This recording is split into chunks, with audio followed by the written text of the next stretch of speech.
Okay, great evening. I've got a comment here that I'm going to read and respond to. It's Respected Swamiji. I found your channels a few days back, really like them, and I have a question. A question? No, you have many questions. Many questions, but let's see what we've got here. Legend says Sage Valmiki was enlightened in previous lifetime, but could not get liberation and had to be reborn because he eats meat. Okay. There are tantric paths which have meat and alcohol. Although all is consciousness, still plants don't have high awareness and emotions like animals. Well, how do you know that? Do you know really what's in plants' consciousness? Or are you assuming, just like you are assuming, that this legend has any basis in fact? Okay. So you go on to say most realized being. Most?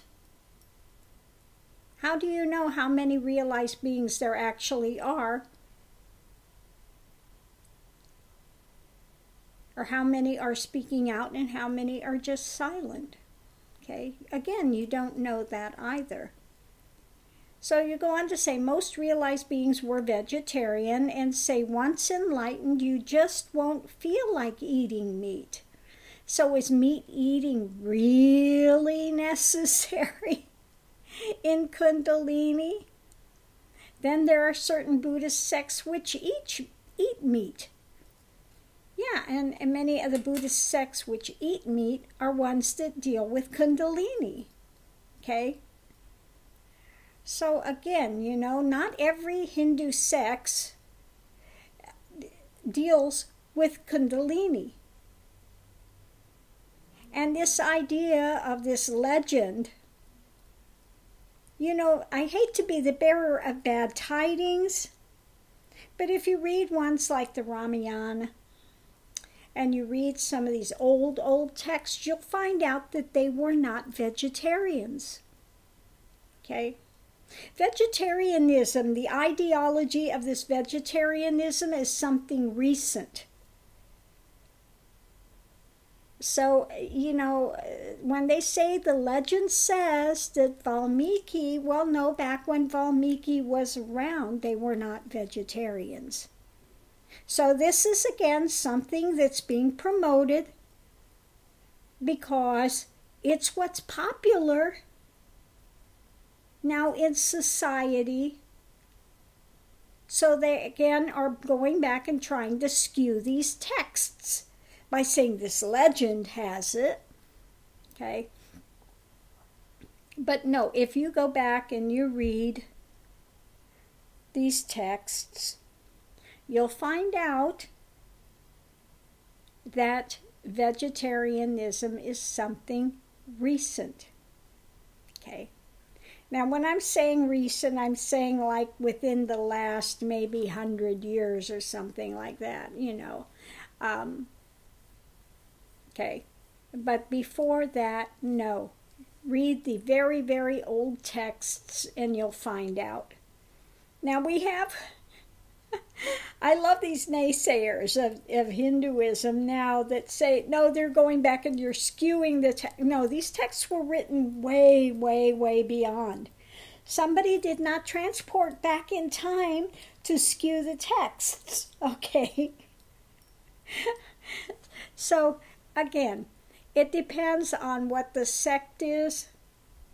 You know, Krishna devotees do not eat meat. Okay, they are vegetarian, but they are not dealing with Kundalini either.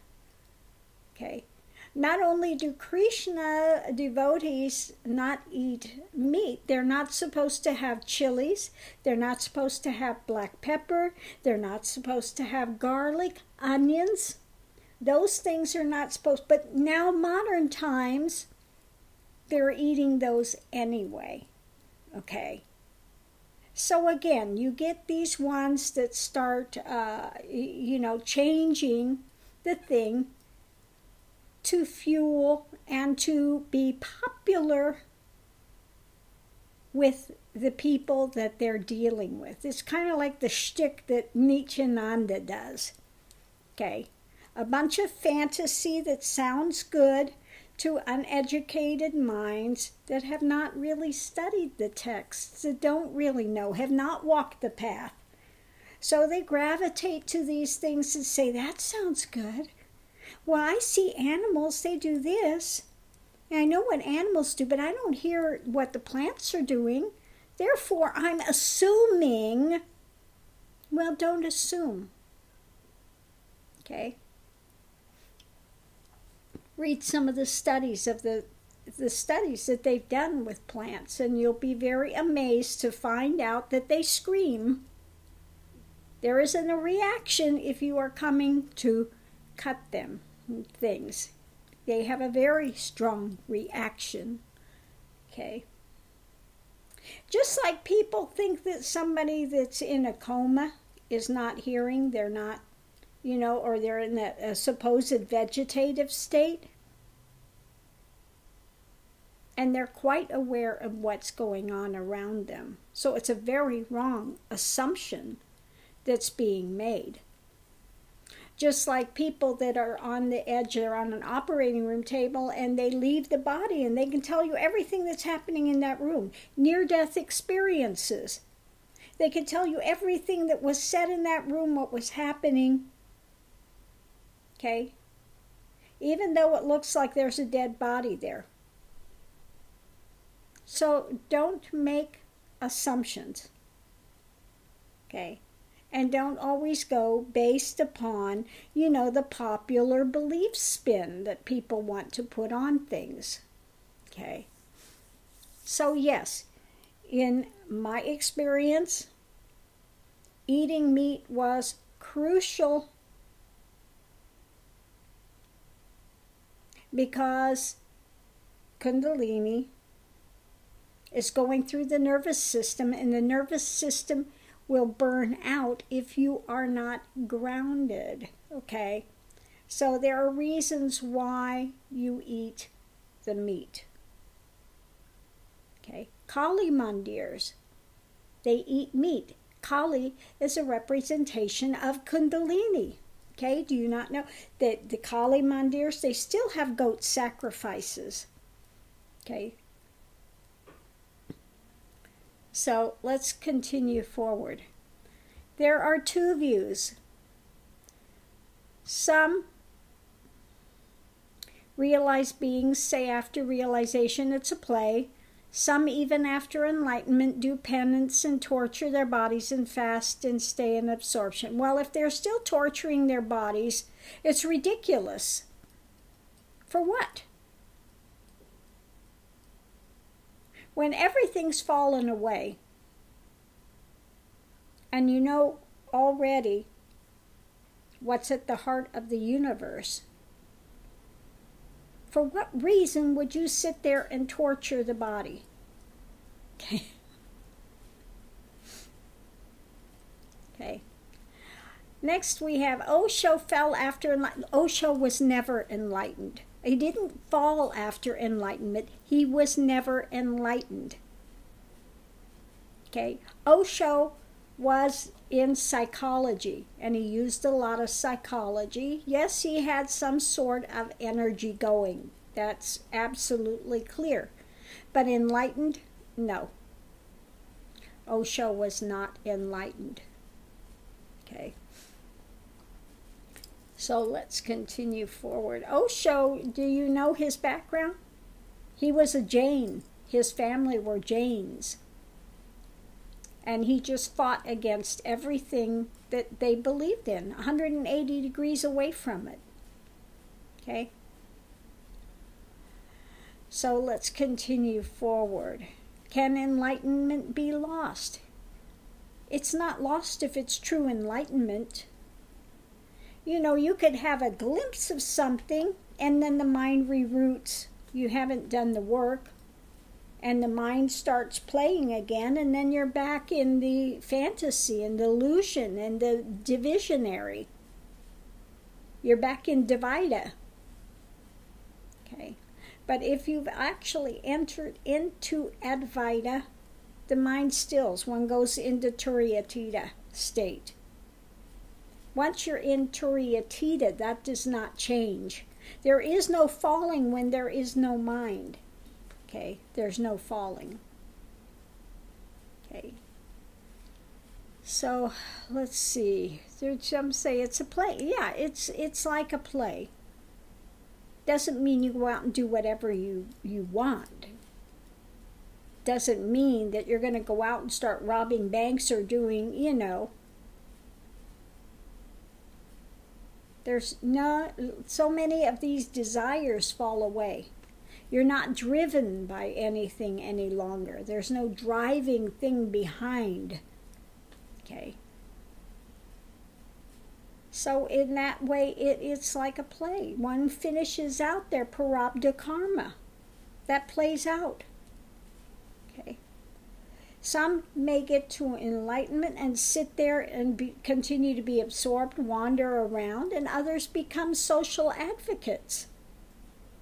So many different things can happen after realization. There's no one particular thing that has to be.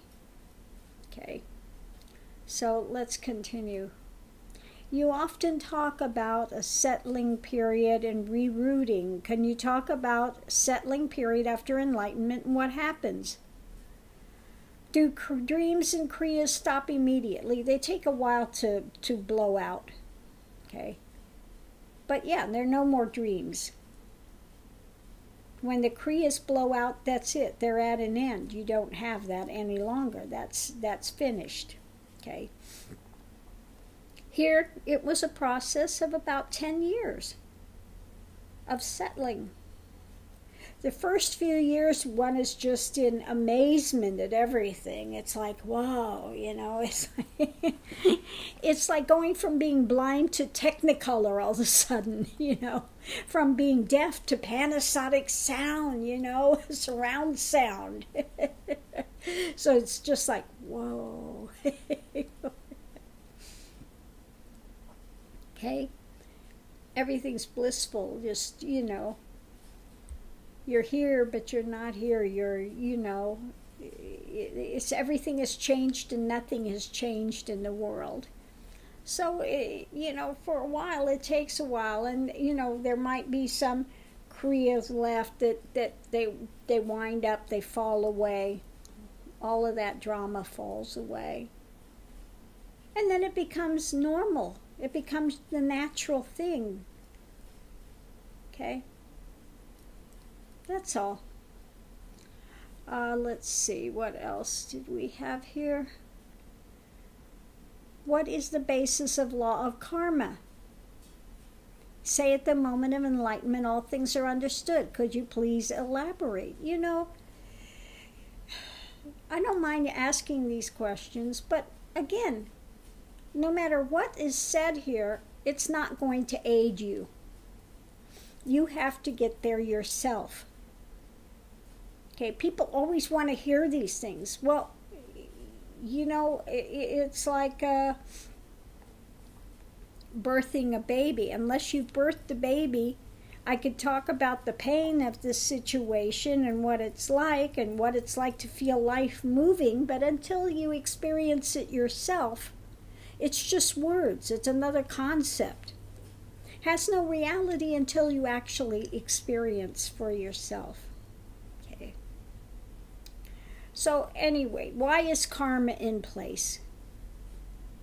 Because that divine is, that big zero, that great spirit, whatever you want to call it, God, spirit, animating force, okay? It's perfection. It makes the ability for all of these things to take place. It doesn't guide and direct it, but because of its perfection, anything that is not within that perfection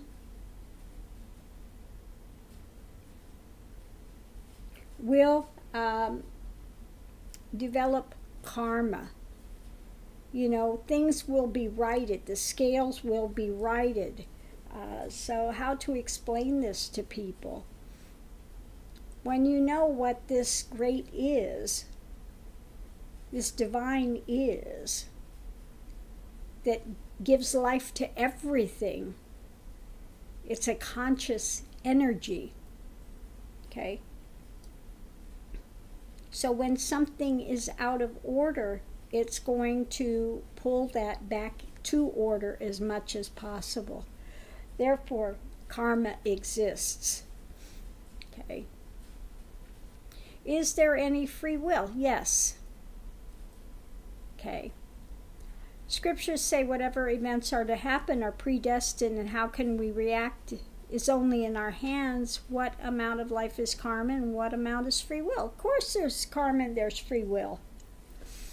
Okay, if you've done something in a past life and it's coming up, again, this other challenge again, you're free to react in whichever way. Okay? But that event is going to happen. But your reaction to that event is in your free will. Okay?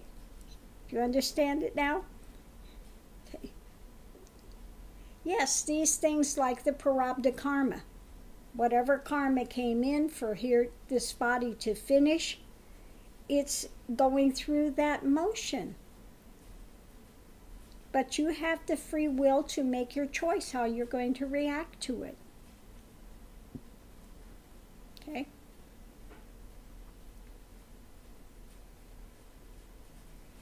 You can have an event, somebody comes up and say they nudge you or they, run into you. Do you not have free will at that point? What are you going to do? Are you going to let it pass? Are you going to get pissed off? Are you going to get angry? You're going to pick up a ball bat and try to hit him? You're not constrained to do one thing or another. The way you act and react in that situation is up to you. Okay? You can either act, learn from it, give forgiveness, or get angry, or have a pity party. So many different things, elements can take place. And you continue to get a chance to learn. You get another opportunity to learn, another opportunity. Okay. Let's see, what do we have? Most Western people who get enlightened eventually complete their journeys with Hinduism or Buddhism. Can't one get enlightened by Christianity and Islam? Are these religions incomplete and dual? No. Why do you say that?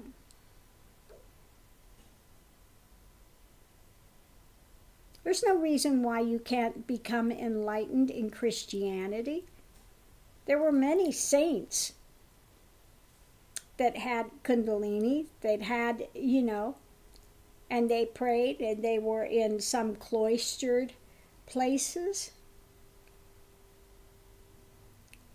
Has no, what I say, religions, they're just different scenery along the way. The end point is the same. There's only one God, okay? So why would you think that one religion is above another one? Okay? Hinduism, you can be just as lost in Hinduism as you can in Christianity.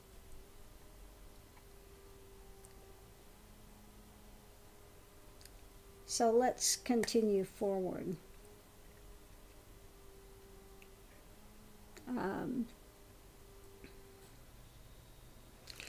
Is it necessary enlightenment will take lifetimes, or if dedication is strong, can it happen faster within a decade or two? It's not going to happen in a decade or two, unless you've had maybe 50 lifetimes before that you've dedicated towards the search.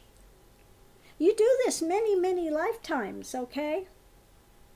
And sometimes along the journey, when you finally start getting to the end, you will have glimpses. You will have, direct recognitions of past lives. Okay. And what was involved in that life. If it's something that you need to know to continue forward, if it's something really important, sometimes that will open up. But no, nobody gets it in a decade or two. I have students all the time that think they're going to be the one person in humanity and history that's going to get realization in a year. And I laugh at them. Really? You're going to do it in a year? Okay, yeah, good luck with that. Okay. It's not going to happen unless you're creating some fantasy in your mind about what you think realization is, and you're playing that out. Okay. But genuine realization takes lifetimes to get there. Dedicated, surrender and continuing and searching and wanting this more than your next breath. Okay.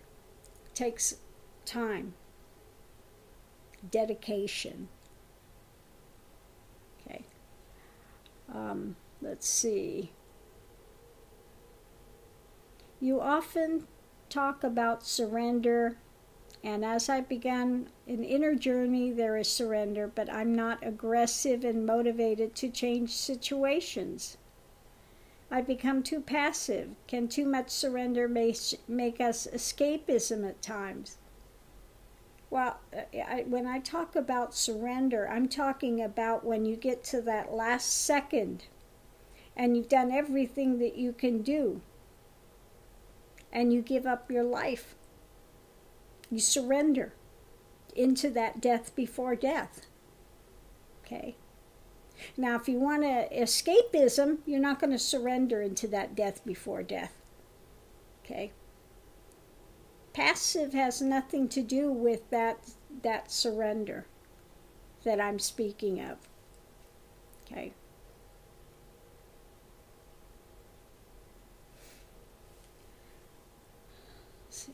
But escapism is not going to help anyone. We have a lot of people that want escapism. They want to go to an ashram. I want people to take care of me. I want to go play. I don't want to actually have to work in the world. They have a false notion. They're playing the game of spirituality, some of these people. Okay. It doesn't matter where you're at, if you're in the world working or whatever, you can get realization. Look at Kabir, he was a weaver. Okay?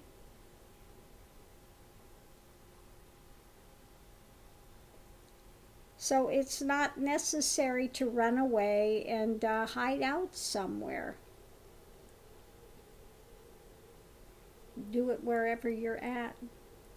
Nisargadatta, he sold cigarettes, bidis. After realization, he still sold bidis. He was a cantankerous old guy, okay? People think after enlightenment you're going to have this change in persona. He was cantankerous to begin with. He was cantankerous after, okay? The basic personality does not change, okay? Just the consciousness changes. Okay, the awareness changes. But the basic personality is the basic personality. Okay, he was cantankerous, he remained cantankerous. He sold cigarettes, smoked cigarettes before. He continued that after. Okay. Again, so if you're looking at externals to prove something, you're not going to find it that way. Okay. Let's see. Why some saints still do dualistic devotion after enlightenment. Sometimes, some saints will continue to do something as a motivating factor for others. Okay. To help others with their journeys.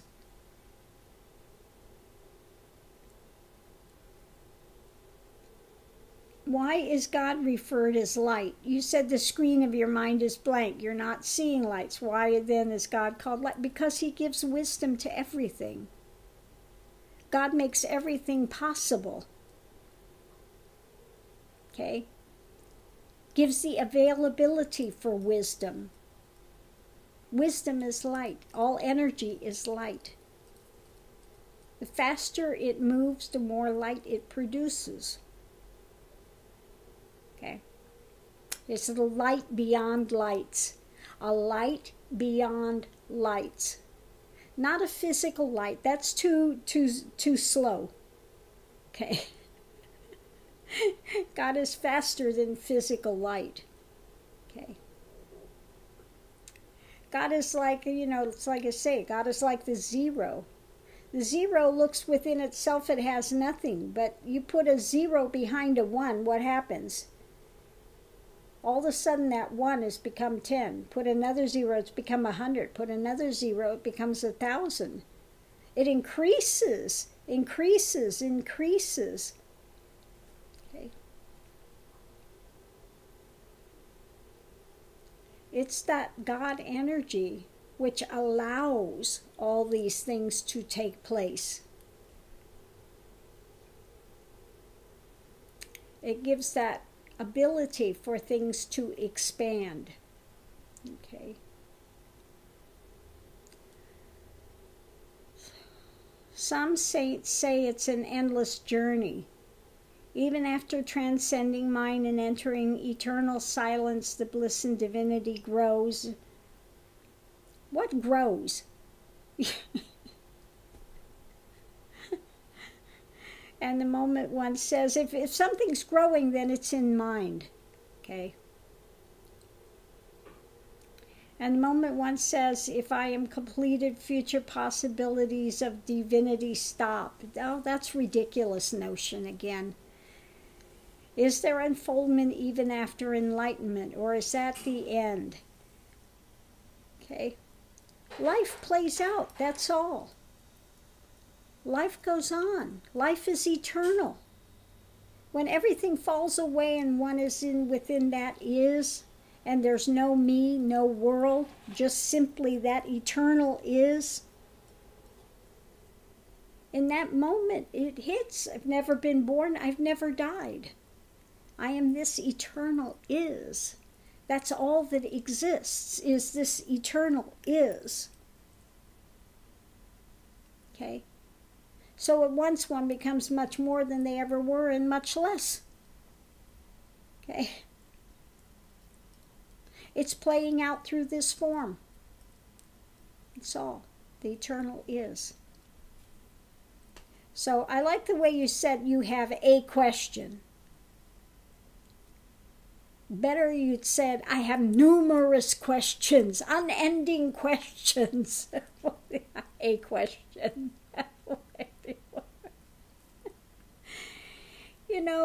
And again, sometimes I'll answer, but it doesn't do, how much good did it really do you? Whether you adopt what somebody says as fact or not, it's still a concept. Until you have entered that place where it's a direct experience. You have to have direct experience, not a bunch of things you gathered and collected as to what someone else has experienced or what is their living reality. Okay? That's why some teachers don't speak. They give you your practice and that's it. They don't allow questions. They don't answer any of these things. Why? Because it's not really going to benefit you. Oh, maybe it's going to, still your mind for a second, but then it might give you something else to be cranking on. And that's why people like ones like Nityananda, fantasy mode, that can continue to just spew out these ridiculous things that give something for their mind to spin on and chase after and try to create. but that's all fantasy drama. Okay. The path is not about growing. I'm going to grow, and I'm going to grow, and I'm going to grow, and I'm going to become godlike. That's what people think. They think, I'm going to get to realization, and I'm going to be this fabulous person, this persona.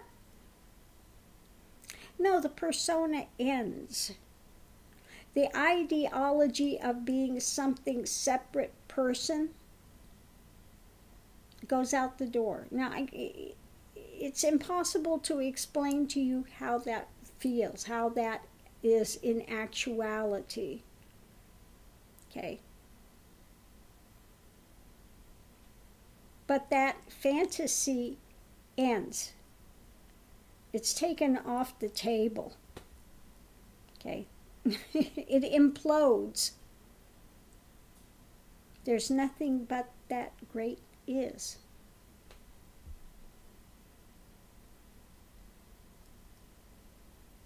Bottom line.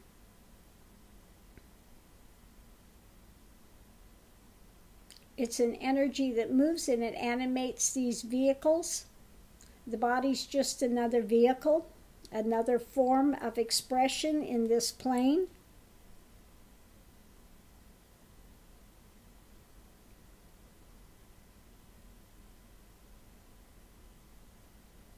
Just as in many other planets, there are many other forms of expression.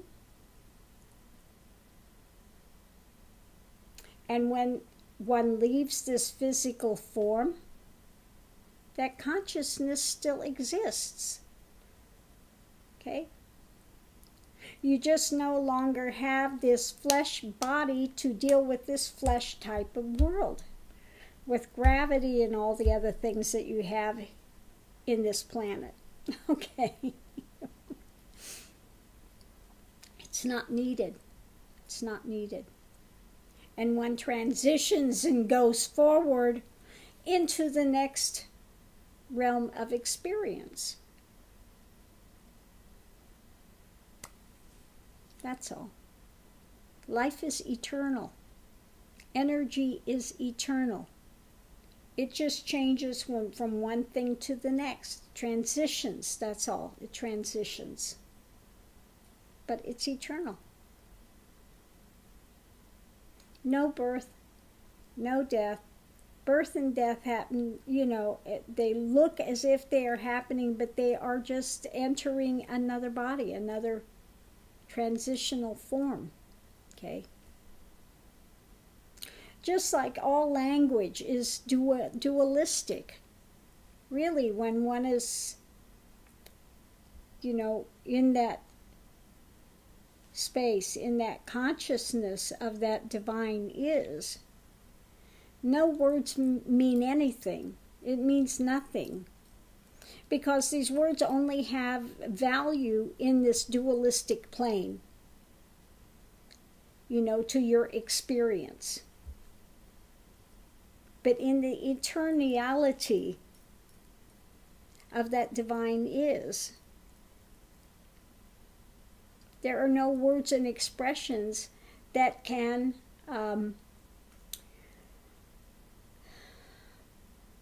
that make sense. Okay? The divine is the divine is. Always has been, always will be. Unchanging. And it runs like a thread through all of existence. It's like one of the books, what is it, the Ashtavakra, or what is it, one that talks about like pearls on a string. Okay? This physical world are the pearls, and the string is that absolute, that divine is, which holds all that together. Okay? And it doesn't matter what's going on, that divine is never touched by any of the happenings, no matter what it is in this physical plane. Okay? Your mentation, your mind spin is touched by it. You adopt it. Okay? But the divine is is never harmed, is never touched, is never changed in any way, shape, or form. Okay. So what happens in, that meditative state when everything deconstructs? You've gone from being that pearl on the string and thinking you're a separate pearl to becoming the string. Okay? All of a sudden you thought you were a pearl, then you found out, oh no, something much deeper that runs like through everything. Okay. And it doesn't matter what it is, animal, human, tree, mountain. It all has the same amount of that divine is within it. Okay? Some things appear more solid because it's vibrating slower. Okay? It becomes more rarefied the quicker things vibrate. The more rarefied it becomes, the more.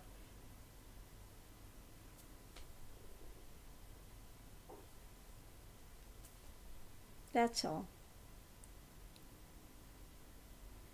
And so again, when everything deconstructs in that moment of realization, it's like Buddha says, I'm awakened.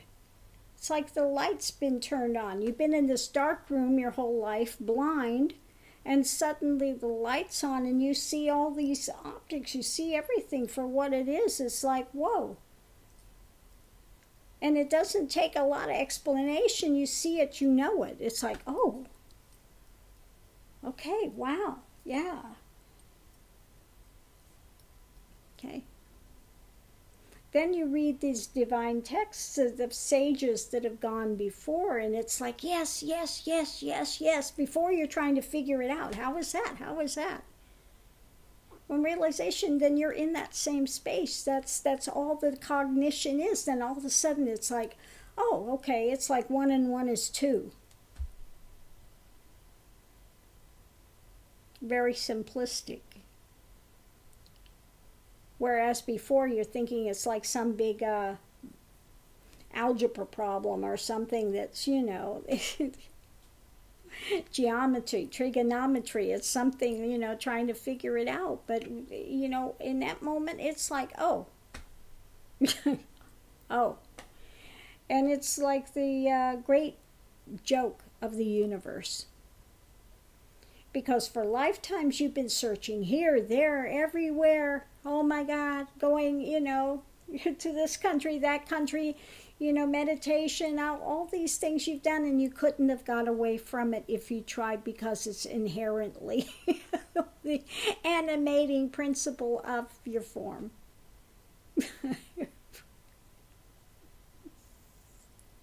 But you give this place self-importance. You give that place self-importance. So you run there, and you hear this is a self-importance. So you run there. Okay? Then when everything falls away, you find it's just as sacred wherever you are at. It doesn't matter. The idea of sacredness is a mental thing that people put on it in their mind. Okay, it helps you to focus at that point. It gives you something to go to until the great joke is revealed. Then you're just feeling like, you feel like that V8 commercial. I could have had a V8. Okay, I was running here, running there, looking here, looking there. This sacred place, that sacred place. Oh my Lord.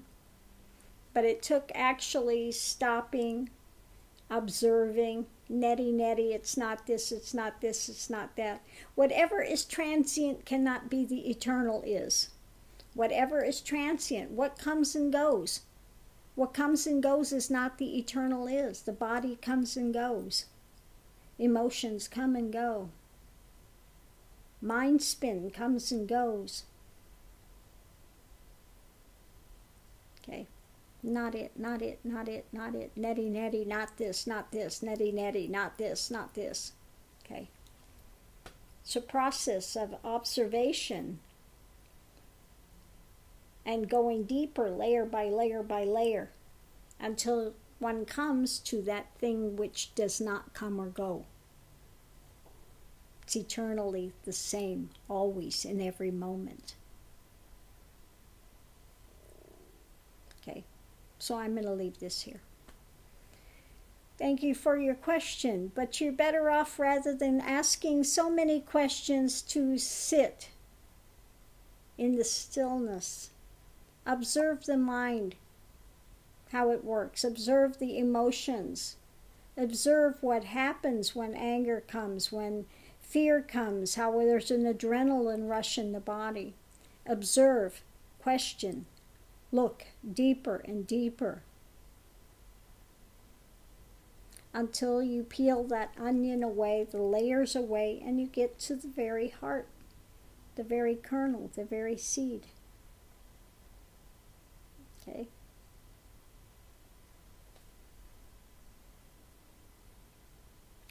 Then uncover